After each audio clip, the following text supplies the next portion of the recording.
Okay, well, we've got the barn all bolted down with some 7-inch anchors. There we go. See them right there. Took a lot of measurements across the width of it. Had to do some pulling and reshaping, but I think it came out pretty good.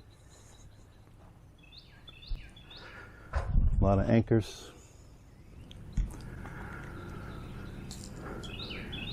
I've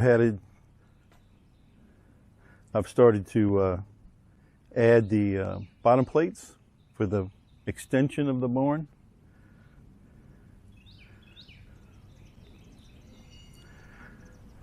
I'm working with 2¼ inch tubing, square tubing, 12 gauge. And then on these bottom plates, I've got 2-inch stubs, 2-inch squared, 12 gauge, 6-inch tall stubs welded to them. And then the studs, the metal studs will just slip on top of that, and I think it'll create a strong joint. I chose to do that because the original barn building was built that way.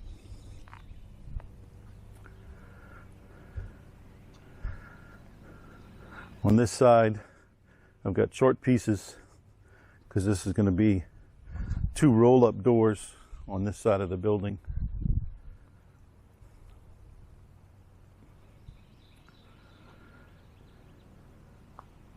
Over the last few weeks, I have built a total of 11 new trusses.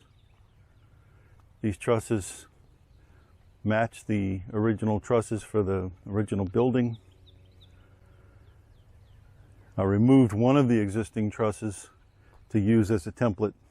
Plus I did a lot of measuring and put it all into CAD and made sure all the measurements looked right.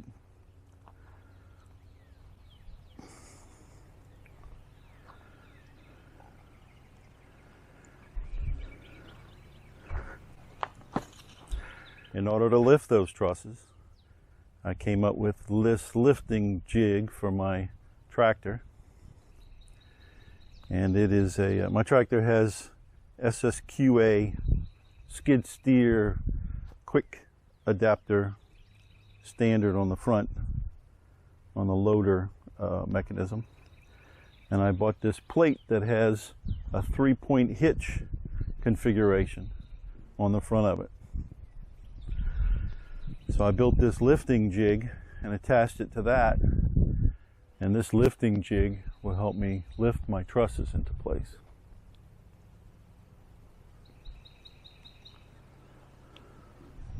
Here's some of the remainder of my steel. This back section will be just limestone, but the roof will cover it. The roof will extend from the barn structure. I have lifted a few of those trusses into place. The first one near the sheet metal that's bent up, that's the original truss that I had pulled down and used as a template. And then these other two are a pair of the new ones.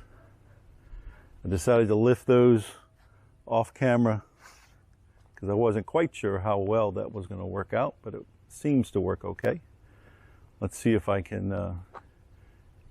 do one more without any issues.